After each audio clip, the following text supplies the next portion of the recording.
നമ്മൾ ആർക്കൊക്കെ വേണ്ടി ദീനിൽ അഡ്ജസ്റ്റ്മെന്റ് നടത്തിയോ ഇവരാരും നമ്മുടെ രക്ഷകരായിട്ടുണ്ടാവില്ല, ആരും ഉണ്ടാവില്ല. അതിന്റെ പാർട്ടി നേതാവ് പറഞ്ഞിട്ടാ ഞാൻ ചെയ്തത്. എനിക്കറിയാം അത് ചെയ്യാൻ പാടില്ല, എനിക്കറിയാം അത് ഹറാമാണെന്ന്. പക്ഷേ എന്റെ പാർട്ടി ലീഡർ പറയുമ്പോ ഞാൻ കേൾക്കണ്ടേ? അതേ രാഷ്ട്രീയം മൂത്ത് തലയിൽ കയറിയിട്ട് ചില നേതാക്കന്മാരുടെ കൽപ്പന അങ്ങ് കിട്ടിക്കഴിഞ്ഞാൽ നേതാക്കന്മാർക്ക് വേണ്ടി റോട്ടിൽ കിടന്ന് തുള്ളുന്ന അനുയായികളില്ലേ, പടച്ചറപ്പ് വിരോധിച്ച പലതും അവർ ചെയ്യുന്നില്ലേ? അതേ സംഘടനയുടെ വളർച്ചയ്ക്ക് വേണ്ടി പാർട്ടി ഓഫീസുകളിൽ വെച്ച് ചെണ്ടമുട്ടുന്ന, തബലയടിക്കുന്ന, കുഴലൂരുന്ന, ഹാർമോണിയം വീട്ടുന്ന അതേ പടച്ചറപ്പിന്റെ അതേ ഏറ്റവും വലിയ കോപത്തിന് വിധേയരായി തീരുന്ന ഒട്ടേറെ പ്രവൃത്തികളാ പാർട്ടി വളർത്താനും വോട്ട് കിട്ടാനും വേണ്ടി റോട്ടിലൂടെയും പാർട്ടി ഓഫീസുകളിലും നടത്തുന്ന മുസ്ലിം പേരുള്ള സംഘടനയുടെ അനുയായികളില്ലേ?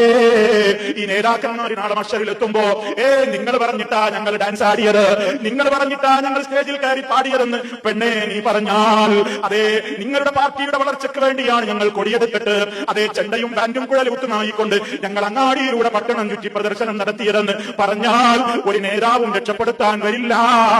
സർവ്വ നേതാക്കന്മാരും അവിടെ അവരവരുടെ കാര്യം നോക്കി കൈയൊഴിയുന്നു, തോളൊഴിയുന്നു.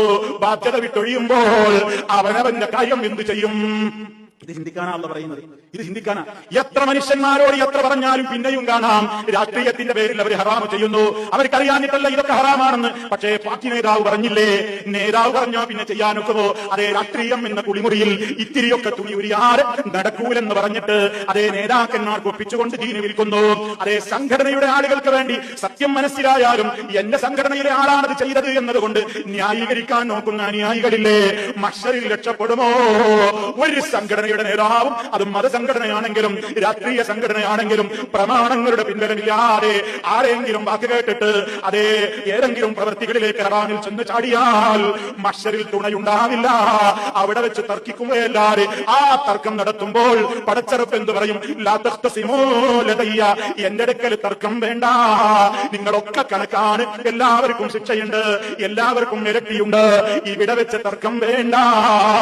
പടച്ചറപ്പ് പറയുന്നു, കുടുംബങ്ങളുടെ അടുത്ത് ചെല്ലുമ്പോൾ കുടുംബക്കാരുടെ പ്രീതിക്ക് വേണ്ടി, നാട്ടുകാരുടെ പ്രീതിക്ക് വേണ്ടി ദീനെ അഡ്ജസ്റ്റ് ചെയ്യുന്ന സഹോദരിമാരെ, സഹോദരന്മാരെ, പരലോകത്ത് നമ്മുടെ കുടുംബത്തിലെ ഒരു കുഞ്ഞുകുട്ടി പോലും നമ്മുടെ വക്കാലത്ത് ഏൽക്കാനുണ്ടാവില്ല കേട്ടോ, നമ്മുടെ പാപഭാരം ഏൽക്കാനുണ്ടാവില്ല കേട്ടോ.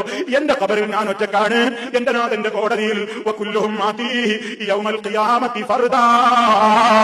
ഒറ്റക്കൊറ്റക്ക് ഞാൻ എന്റെ വിവരം പറയണ്ടേ?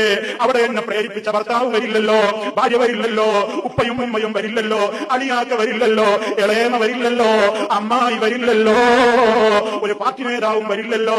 അതേ അതേ തന്റെ കാര്യം രക്ഷപ്പെട്ടാലല്ലാതെ അവിടെ രക്ഷയില്ലെന്ന ബോധോദയം ഉണ്ടാകാൻ പടച്ചറപ്പ് ഇവിടെ നിന്ന് തന്നെ ഈ തർക്കങ്ങളെ കുറിച്ച് മുന്നറിയിപ്പ് നൽകുന്നു.